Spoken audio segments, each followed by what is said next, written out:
నిషామ్ institute. Hi friends, welcome to Sam institute daily current affairs. November 9, 2021 నాటి current affairs చూద్దాం. November 9, 2021 నాటి current అఫైర్స్లో మనకి ప్రధానంగా ఉన్నటువంటి అంశాలు చూసినట్లయితే ఆపరేషన్ పరివర్తన్, ఇది మనకు ఒక ప్రాంతీయ అంశంగా ఉంది. సో మరి పర్టికులర్గా చూసినట్లయితే ఆంధ్ర ఒడిషా బార్డర్లో, ఆంధ్రప్రదేశ్లో కొన్ని జిల్లాల్లో సో గంజాయి పెంపకం జరుగుతున్న విషయాన్ని గుర్తించినటువంటి ఆంధ్రప్రదేశ్ పోలీస్ శాఖ, excise department and special enforcement board, so వీళ్ళందరూ కూడా సంయుక్తంగా ఎక్కడైతే గంజాయి పెంపకం జరుగుతుందో ఆ సంబంధించినటువంటి ప్రాంతాలను గుర్తించడం, వాటిని ధ్వంసం చేయడం, ఎవరైతే గంజాయి పెంపకం చేస్తున్నారో వారికి ఒక అవగాహన చర్యలు చేపట్టడం, ఇది ఒకటి చట్టవిరుద్ధమని చెప్పడం, పెంపకం అని చెప్పేసి సో కార్యక్రమాన్ని ఆంధ్రప్రదేశ్ నిర్వహిస్తుంది అనమాట. ఇదే ఆ కార్యక్రమాన్ని ఆపరేషన్ పరివర్తన్ అని చెప్పేసి అంటాం. So operation Parivartan. సో మరి ఆపరేషన్ పరివర్తన్ దేనికి సంబంధించిందంటే గంజాయి సాగును నిరోధించడం, గంజాయి మొక్కలు ఎక్కడైతే జరుగుతుందో వాటిని ధ్వంసం చేయడం, గంజాయి మొక్కలు ఎక్కడైతే పెరుగుతున్నాయో వాటిని ధ్వంసం చేయడం. ఇంతవరకు సుమారుగా 217 ఎకరాల్లో అలాంటి ధ్వంస ప్రక్రియ అనేది దాన్ని కొట్టివేయడం అనేది జరిగిందనమాట. సో ఇది ఒక ఇంపార్టెంట్ ఇన్ఫర్మేషన్గా ఉంటుంది. ఆపరేషన్ పరివర్తన్ ఇటీవల ఏపీ ప్రభుత్వం ప్రారంభించినటువంటి ఏపీ పోలీస్ శాఖ, excise department and special enforcement వాళ్ళు ప్రారంభించినటువంటి ఆపరేషన్ పరివర్తన్ దేనికి సంబంధించింది అంటే సో రాష్ట్రంలో గంజాయి సాగును ఆ విధంగా దాన్ని ధ్వంసం చేయడం, గంజాయి సాగు చేసే వాళ్ళకి సరైనటువంటి కౌన్సిలింగ్ ఇవ్వడం, సరైనటువంటి చర్యలు చేపట్టడం, మళ్ళీ అలాంటి పునరావృతం కాకుండా చేయడం అనే ఉద్దేశంతోనే సో ఈ యొక్క ఆపరేషన్ పరివర్తన్ కార్యక్రమాన్ని నిర్వహించడం జరుగుతుంది. ఓకేనా. Next point. నెక్స్ట్ వచ్చేసి మనకి ఇక్కడ జనసేవక అనే ఒక కార్యక్రమాన్ని ప్రారంభించింది కర్ణాటక రాష్ట్రం. సో కర్ణాటక రాష్ట్ర ముఖ్యమంత్రి అయినటువంటి బసవరాజ బొమ్మాయి, ఎవరండి బసవరాజ బొమ్మాయి, సో ఈ కార్యక్రమాన్ని ప్రారంభించడం జరిగింది. సో మరి ఈ కార్యక్రమం యొక్క ఉద్దేశం ఏంటి, దీనిపైన ఎలాంటి ఇన్ఫర్మేషన్ ఉంది అంటే ఇక్కడ బెంగళూరులో, సో బెంగళూరు ఏదైతే మున్సిపల్ కార్పొరేషన్ ఏరియా ఉంటుందో అక్కడ ఉన్నటువంటి వార్డులలో 58 రకాల ప్రభుత్వ సేవలు అనేది ఇంటి వద్దకే వచ్చి చేరుతాయి అన్నమాట. ఇంటి వద్దకే అందిస్తాయి. సర్టిఫికెట్స్ కానివ్వండి, లేదా మరే ఇతరైనటువంటి సేవలు, ప్రభుత్వం నుండి అందే సేవలు ఏవైతే ఉన్నాయో 58 రకాల సేవల్ని ఇంటి వద్దకే వచ్చి ఆ విధంగా అందించబడుతున్నాయి అన్నమాట. సర్టిఫికెట్స్ కానీ, మరిన్ని సంబంధించిన ప్రభుత్వ ధృవీకరణ పత్రాలు కానివ్వండి, అండ్ నెక్స్ట్ ఇంకా ఇలాంటి అన్ని రిజిస్ట్రేషన్ సంబంధించిన విషయాలు కానివ్వండి, లేదా ఆధార్ కార్డు సంబంధించినటువంటి అథెంటికేషన్ కానివ్వండి, ఇలాంటి అన్నీ కూడా 58 రకాల ప్రభుత్వ సేవలు అక్కడ బెంగళూరులో మున్సిపాలిటీలో ఉన్నటువంటి వార్డులలో చేసే ఒక సంబంధించినటువంటి ఒక కార్యక్రమం ఇదే జనసేవక. సో ఈ జనసేవక కార్యక్రమంలో ఎవరైతే ఇంటి వద్దనే ఇలాంటి సౌకర్యాలను పొందాలనుకుంటున్నారో, ధృవీకరణ పత్రాలను అందించాలనుకుంటున్నారో ప్రభుత్వ సిబ్బంది చేత, వారికి ఒక ప్రత్యేకమైన రుసుము అంటే ఒక 115 రూపాయలు, 115 రూపీస్, 115 రూపాయలు ఆ విధంగా సర్వీస్ రుసుముగా తీసుకొని సో ఈ సేవలను అనేది అందిస్తున్నారు. ఇది ఒక ప్రయోగాత్మకంగా జరుగుతున్నటువంటి ఒక విషయం కాబట్టి మనకి ఆంధ్రప్రదేశ్, తెలంగాణ రాష్ట్ర ప్రభుత్వ కార్యక్రమాలతో పాటుగా ఇలాంటివి కూడా నేర్చుకోవాల్సిన అవసరం ఉంటుందండి. కాబట్టి అడుగుతాడు, ప్రభుత్వ సేవల్ని ఇంటి వద్దకి అందించడానికి జనసేవక అనే కార్యక్రమాన్ని ప్రారంభించినటువంటి రాష్ట్రం ఏదంటాడు, దట్ ఈజ్ ద కర్ణాటక రాష్ట్రం అని గుర్తుపెట్టుకోవాలండి. ప్రయోగాత్మకంగా ఎక్కడ ఏర్పాటు చేశారంటే ఇది బెంగళూరులో మున్సిపల్ కార్పొరేషన్ ఏర్పాటు చేయడం అనేది జరిగింది. ఎన్ని రకాల సేవలు అంటే 58 రకాల ప్రభుత్వ సేవలు. కర్ణాటక గురించి మనకు న్యూస్లో ఎప్పుడూ ఉంటుందండి. సో మరి కర్ణాటక ముఖ్యమంత్రి ఎవరు, బసవరాజ బొమ్మాయి. అండ్ కర్ణాటక గవర్నర్ వచ్చేసి సో వారి తావర్చంద్ గెహ్లోట్ అండి. ఎవరండి, తావర్చంద్ గెహ్లోట్ గతంలో కేంద్ర సామాజిక న్యాయం సాధికారత మంత్రిగా కూడా పనిచేశారు. తావర్చంద్ గెహ్లోట్ కర్ణాటకకి నూతన గవర్నర్గా ఉన్నారు. అండ్ కర్ణాటక విషయంలో వన్ మోర్ ఇంపార్టెన్స్ ఉంది ఏంటంటే సో జాతీయ విద్యా విధానం. సో జాతీయ విద్యా విధానాన్ని కేంద్ర ప్రభుత్వం ఆమోదించిన తర్వాత సో మరి జాతీయ విద్యా విధానం 2020ని అమల్లోకి తెస్తున్నట్లు ప్రకటించినటువంటి తొలి రాష్ట్రం కర్ణాటక కాగా, రెండవ రాష్ట్రం వచ్చేసి ఏంటంటే మధ్యప్రదేశ్ రాష్ట్రం. కాబట్టి ఆ నేపథ్యం, ఆ విషయం అనేది మనకి ఇక్కడ ఇంపార్టెంట్ అని. మరి జాతీయ విద్యా విధానం 2020ని ముసాయిదాని అధ్యయనం చేసినటువంటి కమిటీ అయితే కె కస్తూరి రంగన్ కమిటీ. సో అలాంటి నేపథ్యాన్ని కూడా చూసుకోవాల్సిన అవసరం ఉంటుంది. ఇక మరో అంశం మనం చూస్తే బెంగళూరులో మనకు అంటున్నాం కాబట్టి బెంగళూరులో ఎలాంటి సేవలు అందిస్తున్నారు జనసేవ కాబట్టి సో బెంగళూరు పైన మనకు ఎలాంటి ఇన్ఫర్మేషన్. సో బెంగళూరులో ఇస్రో అంటే Indian space research organisation, so ISRO యొక్క ప్రధాన కార్యాలయం అక్కడే ఉంది. హిందుస్థాన్ ఏరోనాటిక్స్ లిమిటెడ్ అనే సంస్థ అక్కడే ఉంది. Indian institute of the science అనే సంస్థ కూడా బెంగళూరులో ఉంది. Raman research institute of India కూడా లాంటి సంస్థలు సో బెంగళూరులో ఉన్నాయండి. So space city of India అని, సైన్స్ సిటీ ఆఫ్ ఇండియా అని చెప్పేసి, and IT hub of India అని కూడా దేని పిలుస్తామంటే బెంగళూరు నగరాన్ని పిలుస్తాం. గార్డెన్ సిటీ ఆఫ్ ఇండియా అని కూడా పిలుస్తాము. జాతీయ ఉద్యానవన పరిశోధన సంస్థ కూడా బెంగళూరులో ఉంది. ఇక నెక్స్ట్ మరో ఇంపార్టెంట్ విషయం ఏంటంటే శ్రీనగర్, అంటే జమ్మూ కాశ్మీర్లో ఉన్న శ్రీనగర్ ఏదైతే ఎయిర్పోర్ట్ ఉందో, జమ్మూ కాశ్మీర్లోని ఈ శ్రీనగర్ ఎయిర్పోర్ట్ని కేంద్ర పౌర విమానయాన శాఖ, ministry of the civil aviation ఒక మేజర్ ఎయిర్పోర్ట్గా, ఒక పెద్ద ఎయిర్పోర్ట్గా, ఒక పెద్ద విమానాశ్రయంగా ప్రకటించడం జరిగింది. తద్వారా ఏమైతుందంటే అంతర్జాతీయ సర్వీసులు కానివ్వండి, అంతేకాకుండా దేశీయ సంబంధించిన సర్వీసులు కానీ, ఈ విమానయాన సర్వీసులు కానీ ఆ విధంగా అక్కడ ఏమైతే అనుమతులు రావడం అని చాలా ఈజీ అవుతుంది. తద్వారా విమాన సర్వీసులు అందజేయబడతాయి కాబట్టి సో ఆ ప్రాంతంలో పర్యాటక రంగం కానివ్వండి ఇవన్నీ కూడా అభివృద్ధి చేయడానికి ఉంటుందని చెప్పేసి సో ఇక్కడ కేంద్ర పౌర విమానయాన శాఖ, ministry of the civil aviation వాళ్ళు సో 2008 ఒక చట్టం ప్రకారం airports economic regulatory authority of India, airports economic regulatory authority of India act 2008 ప్రకారం సో ఇక్కడ శ్రీనగర్ని, జమ్మూ కాశ్మీర్లోని శ్రీనగర్ని ఎలా ప్రకటించారంటే మేజర్ ఎయిర్పోర్ట్గా ప్రకటించారు. సో మరి అంతేకాకుండా గతంలో ఒక 1 మంత్ బ్యాక్ అక్కడ జమ్మూ కాశ్మీర్లోని శ్రీనగర్లో కేంద్ర హోంశాఖ మంత్రి అమిత్ షా చేతుల మీదుగా ఒక సంబంధించినటువంటి విమానయాన సర్వీస్ కూడా, ఒక అంతర్జాతీయ విమానయాన సర్వీస్ కూడా ప్రారంభించబడింది. శ్రీనగర్ టు ది షార్జా, ఒక యునైటెడ్ అరబ్ ఎమిరేట్స్లోని షార్జా వరకు ఆ విధంగా చేరడానికి ఒక విమానయాన సర్వీస్ కూడా ప్రారంభించడం జరిగింది. సో అదొకటి మనకి శ్రీనగర్ అనేది అలా వార్తల్లో ఉంది. ఇటీవల కాలంలో ఈ క్రింది ఏ నగరంలో ఉన్నటువంటి విమానాశ్రయాన్ని ఒక మేజర్ విమానాశ్రయంగా లేదా ఒక మేజర్ ఎయిర్పోర్ట్గా చేయడం జరిగింది అన్నప్పుడు దట్ ఈస్ ఏదంటే శ్రీనగర్. సో ఆ పాయింట్ చూసుకుంటూ మరి శ్రీనగర్ మరొకసారి కూడా వార్తల్లో నిలిచింది ఈరోజు. ఎలా అంటే UNESCO, united nations educational scientific cultural organisation అని చెప్పేసి అంటాం. ఐక్యరాజ్య సమితి విద్యా వైజ్ఞానిక సాంస్కృతిక సంస్థ అని పిలుస్తామండి. ఐక్యరాజ్య సమితి విద్యా వైజ్ఞానిక సాంస్కృతిక సంస్థ అని అంటున్నాం. ఫ్రాన్స్ రాజధాని ప్యారిస్ కేంద్రంగా పనిచేస్తున్న సంస్థ. సో మరి ఇది సృజనాత్మక నగరాల జాబితాను ప్రకటించింది. సృజనాత్మక అంటే క్రియేటివిటీ సిటీస్ అంటే అంటాం. ఈ సృజనాత్మక నగరాల జాబితా ఒక విభిన్నంగా ఉండడం, ఇలాంటి విషయాలు అనమాట. అక్కడ ఒక వైవిధ్యమైనటువంటి ఒక వాతావరణం ఉండడం, వాతావరణం కాకుండా ఒక సంస్కృతి సాంప్రదాయాలు ఇలాంటివన్నిటికాన్ని అన్నిటిని బేస్ చేసుకొని సృజనాత్మక నగరాల జాబితాను ప్రకటిస్తూ ఉంటుంది. ఈసారి 2021 సంవత్సరానికి 49 నగరాలని సృజనాత్మక నగరాలుగా ప్రకటించింది ప్రపంచంలో. సో ఇందులో చోటు సంపాదించినటువంటి భారత నగరం ఏదంటే శ్రీనగర్ అండి. ఇలా చోటు సంపాదించింది అనమాట శ్రీనగర్. సో ఆ నేపథ్యం కూడా చూసుకోవాలి. ఇంకొక ఇన్ఫర్మేషన్ ఉంది. ఇలా ఒక యునెస్కో ప్రకటించినటువంటి సృజనాత్మక నగరాల సంఖ్య అంటే 90 దేశాల్లో మొత్తం ప్రకటించింది ఈ నగరాలు. ఈ 49తో కలుపుకొని మొత్తం 295 నగరాలు అనేది కావడం జరిగింది. ఇది ఒక ఇంపార్టెంట్ ఉంది. గతంలోనే మన భారతదేశంలో సృజనాత్మక నగరాల జాబితాలో 2019లో చోటు సంపాదించినటువంటి నగరాలు ఏవంటే హైదరాబాద్, ముంబై అండి. Hyderabad, Mumbai. So very very important అయినటువంటి ఇన్ఫర్మేషన్ ఇది. సో ఐక్యరాజ్య సమితి అంటే united nations educational scientific cultural organisation, ఐక్యరాజ్య సమితి విద్యా వైజ్ఞానిక సాంస్కృతిక సంస్థ చేత 2021లో ఈ క్రింది ఏ భారతీయ నగరం సృజనాత్మక నగరాల జాబితాలో చోటు సంపాదించింది అని చెప్పేసి అన్నప్పుడు అది ఏదంటే అది శ్రీనగర్. గతంలో 2019లో అయితే హైదరాబాద్, ముంబై.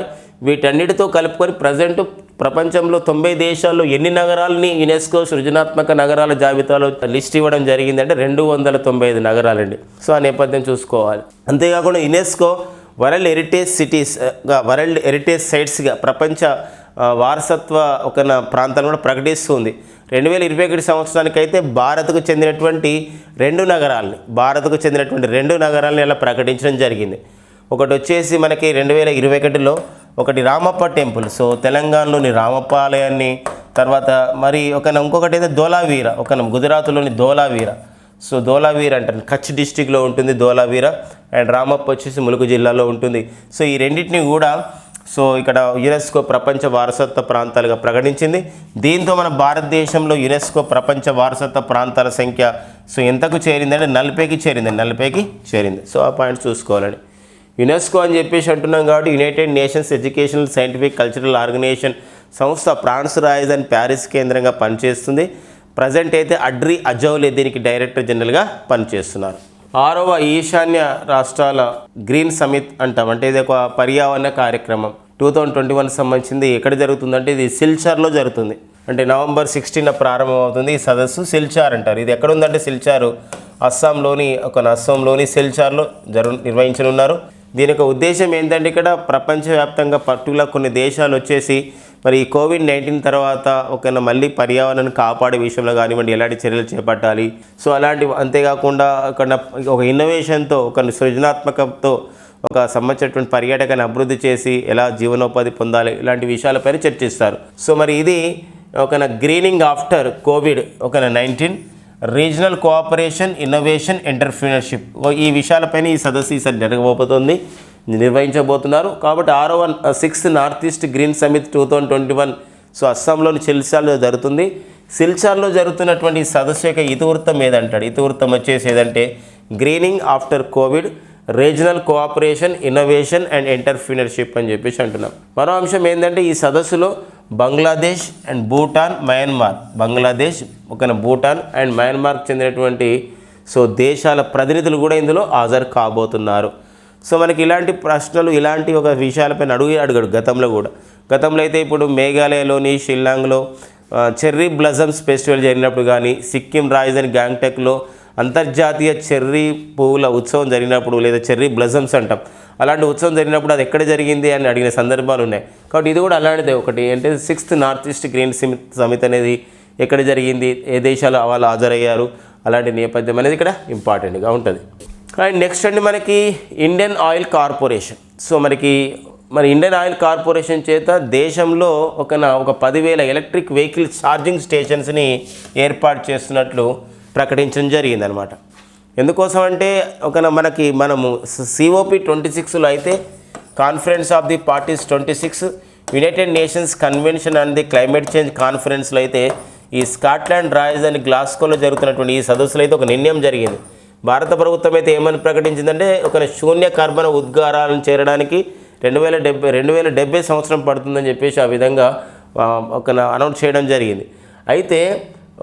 అయితే మనకి ఇక్కడ ఇండియన్ ఆయిల్ కార్పొరేషన్ మాత్రం కార్బన్ ఉద్గారాల స్థాయిని తగ్గించే విషయంలో మా వంతు పాత్రను పోషిస్తాం 2050 నాటికి అని చెప్పేసి వీళ్ళు ప్రకటించారు. అందుకోసమే ఇప్పుడు వాళ్ళ ఏదైతే ఇండియన్ ఆయిల్ కార్పొరేషన్స్ ఉన్నాయో వాళ్ళ యొక్క అవుట్లెట్స్ కానివ్వండి వాటి దగ్గర ఏం చేస్తున్నారంటే ఛార్జింగ్ స్టేషన్స్ ఏర్పాటు చేయబోతున్నారు అనమాట. ఒక 10,000 ఛార్జింగ్ స్టేషన్. ఎందుకోసం ఛార్జింగ్ స్టేషన్స్ అంటే ఇక్కడ ఎలక్ట్రిక్ వెహికల్స్ సంబంధించినటువంటి ఛార్జింగ్ స్టేషన్స్, అంటే విద్యుత్ వాహనాలకు సంబంధించినటువంటి ఒక ఛార్జింగ్ స్టేషన్స్ అక్కడ ఏర్పాటు చేయబోతున్నారు. కారణం ఏంటంటే ఇప్పుడు మన దేశంలో మనకు తెలుసు ఫేమ్ ఇండియా అనే కార్యక్రమం తీసుకొచ్చారు. 2015లో ప్రారంభమైన ఫేమ్ ఇండియా ఇప్పుడు ఫేమ్ ఇండియా 2వ ఫేజ్ కూడా కొనసాగుతుంది. Faster adoption of the manufacturing electric vehicles India అని చెప్పేసి అంటాం. అంటే దేశంలో విద్యుత్ వాహనాల తయారీని, వాహనాల వినియోగాన్ని కూడా ప్రోత్సహించే చర్యనే సో ఫేమ్ ఇండియా కార్యక్రమం. సో ఆ ద్వారా మరి విద్యుత్ వాహనాలు తయారవుతుంది కాబట్టి మరి విద్యుత్ వాహనాల తయారీ చూసి మన తమిళనాడులో ఓలా కంపెనీ చేత ఇప్పుడు ఒక విద్యుత్ వాహనాలు తయారు చేయబడుతున్నాయి. అదే మనకి ఇక్కడ ఇటీవల కాలంలో తెలంగాణ రాష్ట్ర ప్రభుత్వం అయితే జహీరాబాద్లో ఉన్నటువంటి ఏదైతే నిమ్స్ అని అంటున్నామో నేషనల్ ఇన్వెస్ట్మెంట్ మ్యానుఫ్యాక్చరింగ్ జోన్లో ట్రైటాన్ కంపెనీ చేత కూడా విద్యుత్ వాహనాల తయారీ అనేది జరుగుతుంది. ఇలాంటి నేపథ్యంలో మరి విద్యుత్ వాహనాలు తయారైన తర్వాత వినియోగంలోకి వచ్చిన తర్వాత సో మరి వాటి ఛార్జింగ్ అనేది అవసరం కాబట్టి ముందస్తుగానే ఇండియన్ ఆయిల్ కార్పొరేషన్ వాళ్ళు ఈ చర్యను చేపట్టడం జరిగిందండి. ఇంకా నెక్స్ట్ కరెంట్ అఫైర్ అండి. ఇటీవల భారత ప్రధాని నరేంద్ర మోడీ గారు సో ఉత్తరాఖండ్లోని కేదార్నాథ్కి వెళ్ళడం జరిగింది. సో అక్కడ ఆది శంకరాచార్య స్టాచ్యూని సో ఆవిష్కరించడం జరిగింది, ప్రారంభించడం జరిగింది. సో మరి ఇక్కడ ఆది శంకరాచార్యుడు ఒక స్టాచ్యూ ఒక్కోసారి అడుగుతారు ఇలాంటి విషయాలు కూడా. ఎందుకోసం అంటే 2013 సంవత్సరంలో అప్పుడు జూన్ 2013లో 2013 జూన్లో ఉత్తరాఖండ్లో చాలా పెద్ద ఎత్తున వరదలు రావడం జరిగింది. ఒక విపత్తు లాంటిది కూడా అది సంభవించడం జరిగింది.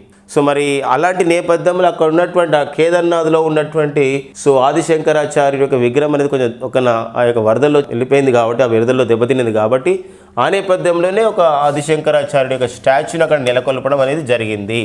కాబట్టి అడగడానికి ఉంటుంది, భారత ప్రధాని నరేంద్ర మోడీ గారు ఇటీవల కాలంలో ఏ ప్రాంతంలో ఏ సంబంధించిన నగరంలో ఏ సంబంధించినటువంటి ప్రాంతంలో ఆదిశంకరాచార్యుడు యొక్క స్టాచ్యూని విగ్రహాన్ని ఆవిష్కరించారన్నప్పుడు కేదార్నాథ్ అండి. కేదార్నాథ్ సో మరి ఉత్తరాఖండ్లో ఉన్నటువంటి చార్ధామ్లో ఒకటి కేదార్ధామ్. కేదార్నాథ్. ఇక నెక్స్ట్ అండి మనకి మేఘాలయకు ఉన్నటువంటి సమాచారం. సో మేఘాలయ రాష్ట్రంలో గతంలో ఉన్నటువంటి ఏదైతే గతంలో ఉన్నటువంటి ఏదైతే వెస్ట్ ఖాసీ హిల్స్ ఉందో ఆ వెస్ట్ ఖాసీ హిల్స్లో ఉన్నటువంటి కొంచెం భాగాన్ని తీసుకొని ఆ ఈస్టర్న్ భాగాన్ని తీసుకొని అక్కడ ఏం చేశారు, ఒక కొత్త డిస్టిక్ని ప్రారంభించడం అనేది జరిగింది. ఏదైతే మైరాగ్ అని చెప్పేసి ఏదైతే ప్లేస్ ఉందో ఆ ప్రాంతాన్ని తీసుకొని ఇప్పుడు ఒక ఈస్టర్న్ వెస్ట్ ఖాసీ హిల్స్ డిస్టిక్ని ఏర్పాటు చేయడం జరిగింది. ఏదైతే అక్కడ అంటే ఒక కొత్త డిస్టిక్ వచ్చి రావడం జరిగింది.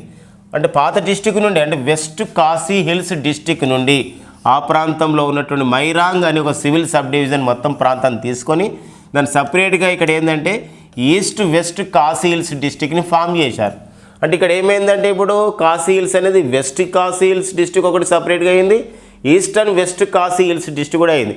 కారణం ఏంటంటే అక్కడ ఉన్నటువంటి ప్రాంతాన్ని మరింత అభివృద్ధి చేయాలనే లక్ష్యంతోనే అది ఏర్పాటు చేయడం జరిగింది. మనకి ఖాసీ హిల్స్ అనేది కూడా మనకి ఒక జియోగ్రఫీలో కూడా ఒక ఇంపార్టెంట్గా ఉంటుందండి.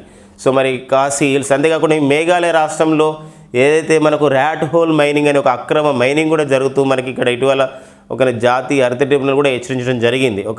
అలాంటి నేపథ్యంలో మనకు మరింత అభివృద్ధి చేయాలి ఆ ప్రాంతాన్ని అనే ఉద్దేశంతోనే మేఘాలయ రాష్ట్ర ప్రభుత్వం ఈస్టర్న్ వెస్ట్ ఖాసీ హిల్స్ డిస్టిక్ని ఏర్పాటు చేయడం జరిగింది.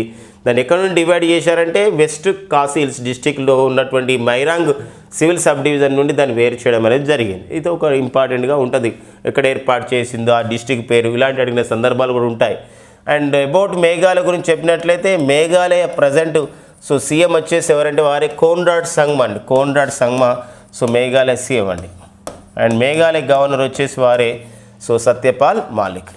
ఇక నెక్స్ట్ అండి మనకి ఇటీవల COP26 ఐక్యరాజ్య సమితి పర్యావరణ లేదా వాతావరణ మార్పుల సదస్సులో భారత ప్రధాని నరేంద్ర మోడీ గారు ప్రసంగిస్తూ భారతదేశం 2070 సంవత్సరం నాటికి నెట్ జీరో టార్గెట్స్ని లేదా దీన్ని ఏమంటారు శూన్య కార్బన్ ఉద్గారాల స్థాయికి చేరుకుంటామని ప్రకటించారు.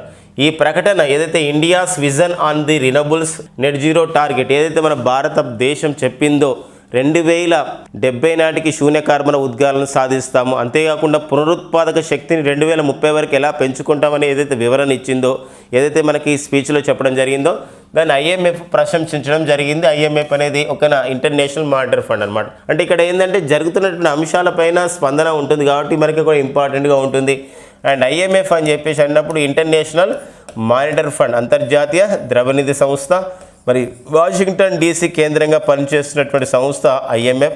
మరి IMFకి అయితే ప్రజెంట్ మెయిన్ డైరెక్టర్గా పనిచేస్తున్న వారు ఎవరంటే క్రిస్టలీనా జార్జివా, బల్గేరియా దేశానికి చెందినటువంటి క్రిస్టలీనా జార్జివా ప్రజెంట్ IMFకు MDగా పనిచేస్తున్నారు. వీరు బల్గేరియా దేశానికి చెందినవారు. IMFలో చీఫ్ ఎకనమిస్ట్గా పనిచేస్తున్నటువంటి భారతీయ మహిళని ఎవరంటే గీతా గోపీనాథ్. సో ఆ నేపథ్యాన్ని కూడా తెలుసుకోవాల్సిన అవసరం ఉంటుందండి. గీతా గోపీనాథ్ మన భారతీయ ఆర్థికవేత్త గీతా గోపీనాథ్ ప్రజెంట్ IMFలో చీఫ్ ఎకనమిస్ట్గా పనిచేస్తున్నారు. ఇక నెక్స్ట్ అండి మనకి మన భారత జాతిపిత ఫాదర్ ఆఫ్ ది నేషన్ అయినటువంటి మహాత్మా గాంధీ గారికి మరొక గొప్ప స్మారకాన్ని ఆ విధంగా అందజేయడం జరుగుతుంది. ఒక నివాళులు కూడా అర్పించడం జరిగింది. ఎవరంటే బ్రిటన్ వాళ్ళు. ఎలా అంటే అది so in the name of the ఏంటంటే ఒక 5 రూపీస్ అంటే 5 pound coin, this is symbol of the pound అండి.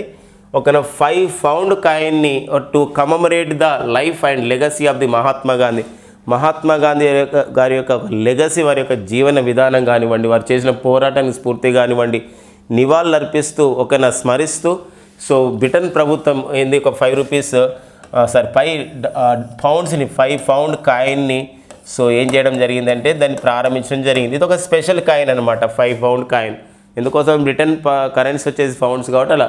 ఇది గోల్డ్ అండ్ సిల్వర్ అంటే గోల్డ్ అంటే స్వర్ణము అండ్ సిల్వర్ రజితం అంటే ఇక్కడ ఏంటంటే వెండి అండ్ బంగారం రూపంలో ఉన్నటువంటి సో వాటితో చేసినటువంటి కాయిన్స్ అండి. అంతేకాకుండా వీటిపైన ఇది ఎవరు డిజైన్ చేయడం జరిగిందంటే ఈనాక్ గ్లోవర్ అనేవారు దీన్ని రూపశిల్పిగా చేయడం జరిగింది. దీనిపైన మనం చూసినట్లయితే గాంధీ యొక్క ఒక మెసేజ్, అతను చెప్పినటువంటి మెసేజ్ అనమాట. ఏంటంటే my life is my message, నా యొక్క జీవితమే నేను ఇచ్చే సందేశం అని చెప్పేసి అయితే చెప్పారు గాంధీ గారు. దాని ఇక్కడ కొటేషన్ చేయడం జరిగింది. My life is my message, Mahatma Gandhi చెప్పినటువంటి విషయాలని దానిపైన ఆ యొక్క కాయిన్స్ పైన ముద్రించడం జరిగింది. కాబట్టి very very very important information అండి. ఇటీవల కాలంలో ఏ దేశం మహాత్మా గాంధీ జ్ఞాపకార్థం వారు చేసిన సేవలకు గుర్తుగా, ఎందుకోసం అంటే బ్రిటిష్ వారికి వ్యతిరేకంగానే పోరాటం చేశారు మహాత్మా గాంధీ. సో వారే ఈరోజు మరి ఒక బ్రిటిష్ పార్లమెంట్ అంటాం, ప్రపంచ పార్లమెంట్ల మాత అని చెప్పేసి అంటాం బ్రిటన్ పార్లమెంట్ని. అలాంటి బ్రిటన్ పార్లమెంటు ఆవరణంలో కూడా గాంధీ యొక్క విగ్రహం ఏర్పాటు చేశారు. అండ్ మళ్ళీ ఇక్కడ 5 రూపీస్ ఒక ఫౌండ్ని ఇటీవల బ్రిటన్ విడుదల చేయడం అనేది జరిగిందనమాట.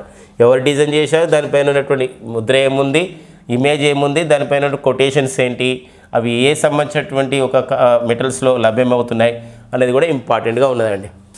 ఇక నెక్స్ట్ అండి మనకి లండన్ కేంద్రంగా ఈ ఒక ఆల్ఫాబెట్ అనే సంస్థ ఈ యొక్క వైద్య అంటే ఆరోగ్యం విషయాలపైన కానివ్వండి లేదా డిస్కవరీ ఆఫ్ ది డ్రగ్స్ కొత్త ఔషధాలను తయారు చేసే విషయంలో ఒక ల్యాబ్స్ని ఏర్పాటు చేస్తుంది. దాన్ని ఐసోమార్పిక్ ల్యాబ్స్ అని అంటాం.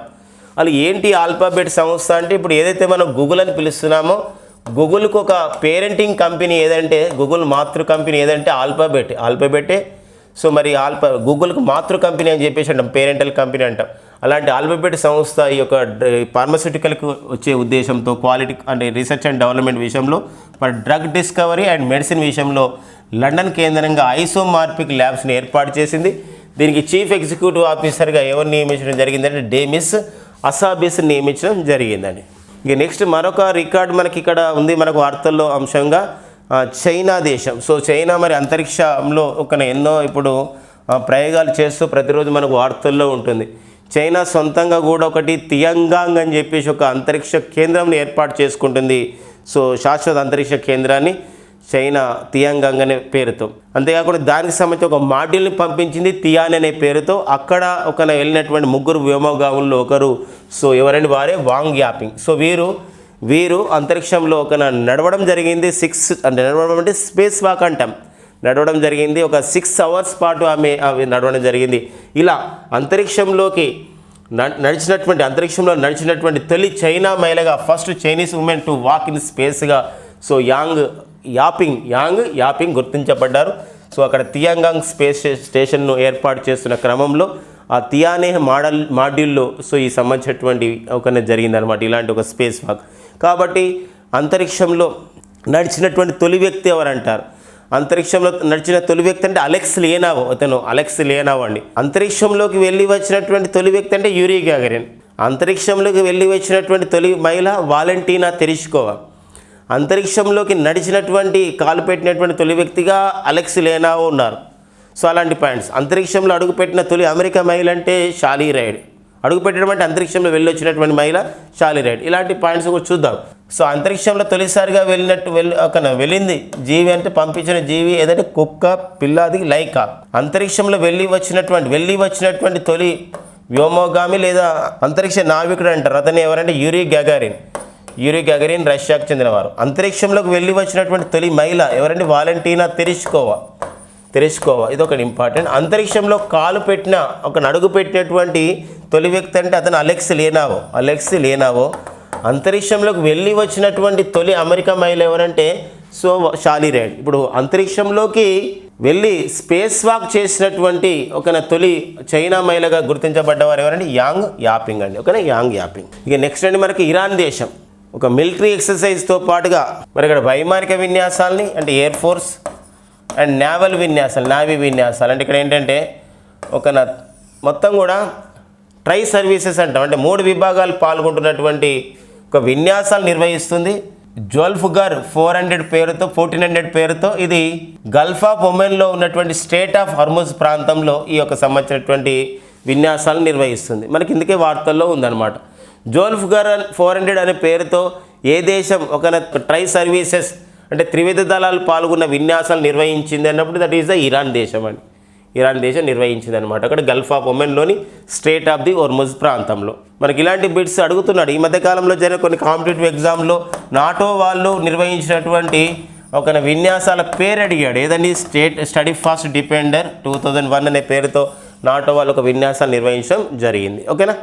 ఇక నెక్స్ట్ అండి మనకి అప్డేట్స్లో మనకి స్పోర్ట్స్ అప్డేట్లో వరల్డ్ బాక్సింగ్ ఛాంపియన్షిప్ 2021లో భారత్కు చెందిన ఆకాష్ కుమార్కి బ్రాంజ్ మెడల్ అనేది రావడం జరిగింది.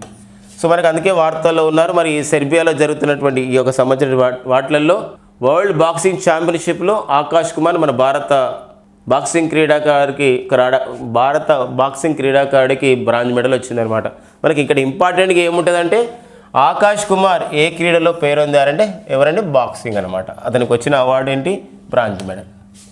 వెరీ వెరీ ఇంపార్టెంట్ విషయం ఏంటంటే మనకి మన భారత చెస్ క్రీడాకారులు ఇటీవల కాలంలో చాలా సాధిస్తున్నారు, పర్టికులర్గా గ్రాండ్ మాస్టర్ టైటిల్ సాధించడంలో. రీసెంట్గానే గ్రాండ్ మాస్టర్ టైటిల్ సాధించినటువంటి భారతీయ బాలికగా గుర్తించబడ్డారు ఎవరంటే దివ్యా దేశ్ముఖ్. మళ్ళీ ఇప్పుడు దివ్యా దేశ్ముఖ్ తర్వాత ఇండియా 71st గ్రాండ్ మాస్టర్ హోదాకి పొందిన వారు ఎవరంటే సెర్బియాలో జరిగినటువంటి టోర్నమెంట్లో గెలిచి భారతదేశానికి చెందిన 71వ గ్రాండ్ మాస్టర్గా, అంటే దేశంలో 71వ చెస్ గ్రాండ్ మాస్టర్గా అలాంటి హోదా పొందినటువంటి మహారాష్ట్రలో నాగపూర్కి చెందినటువంటి చెస్ క్రీడాకారుడే సంకల్ప్ గుప్తా ఈ యొక్క చెస్ క్రీడలో దేశానికి సంబంధించిన విషయంలో 71వ చెస్ గ్రాండ్ మాస్టర్ హోదా పొందడం జరిగింది. ఒక చెస్ గ్రాండ్ మాస్టర్ హోదా పొందాలంటే 3 గ్రాండ్ మాస్టర్ అంటే జిఎం టైటిల్స్ అంటాం, లేదా జిఎం నామ్స్ అంటాం. 3 జిఎంస్ నామ్స్ను సాధించడంతో పాటుగా 2500 ఎల్లో పాయింట్స్ను కూడా సాధించాల్సిన అవసరం ఉంటుంది. అది సాధించాడు కాబట్టి సంకల్ప్ గుప్తాకి భారతదేశానికి చెందిన 71వ చెస్ గ్రాండ్ మాస్టర్గా గుర్తించబడ్డారు. వీరికన్నా ముందు దివ్యా దేశ్ కన్నా ముందు రాజా రిత్విక్, తెలంగాణకు చెందిన రాజా రిత్విక్. వారికన్నా ముందు అర్జున్ కళ్యాణ్. వీళ్ళందరూ కూడా ఇటీవల కాలంలో మన దేశానికి చెందిన వీరు చెస్ గ్రాండ్ మాస్టర్ హోదా పొందడం జరిగింది. ఓకే, నెక్స్ట్ పాయింట్ WTT అంటే world table tennis contender tourney 2021. మరి world table tennis contender tourney 2021 ఇది స్లోవేనియాలోని లాస్కోలో జరిగింది. ఇక్కడ ఉమెన్స్ డబుల్స్ టైటిల్స్ని మన భారతీయులు గెలుచుకోవడం జరిగింది. మనికా బాత్రా మరియు అర్చనా గిరీష్ మమత్. వీళ్ళిద్దరు సంయుక్తంగా మన మహిళల డబుల్స్ మ్యాచ్ని గెలుచుకోవడం జరిగింది. కాబట్టి మనకు వార్తల్లో నిలవడం జరిగింది. Okay, Manika Batra and Archana Girish Kamath. And మరొకటి ఇంటర్నేషనల్ షూటింగ్ ఏదైతే షూటింగ్ స్పోర్ట్స్ ఫెడరేషన్ ఏదైతే అంటున్నామో ఒక ప్రెసిడెంట్ కప్ నిర్వహించడం జరిగింది. ఇందులో 10 metres air pistol mixed team విభాగంలో 10 metres air pistol mixed team విభాగంలో మనకు గోల్డ్ మెడల్ వచ్చింది. అందులో మనకు మనుబాకర్ మన ఇండియా తరపున ఆడారు. తర్వాత జావేద్ పొరంగి వాళ్ళు ఇరాన్ తరపున ఆడడం జరిగింది. ఈ మిక్స్డ్ టైటిల్ అనేది గెలుచుకోవడం జరిగిందండి. మనుబాకర్ మన భారతీయ ప్లేయర్ అండ్ జావేద్ ఫరహుగ్ ఎవరు ఇరాన్ ప్లేయర్. మిక్స్డ్ టీంలో 10 మీటర్స్ ఎయిర్ పిస్టల్ షూటింగ్లో గోల్డ్ మెడల్ అనేది సాధించడం జరిగింది. ఇక నెక్స్ట్ అండి మనకి ఈ మధ్య కాలంలోనే మనకు వరల్డ్ డెఫ్ జూడో ఛాంపియన్షిప్లో జమ్మూ కాశ్మీర్కి చెందినటువంటి రక్షంద మెహకాకి ఒక మెడల్ కూడా రావడం జరిగింది ఇలా ఫస్ట్ టైం.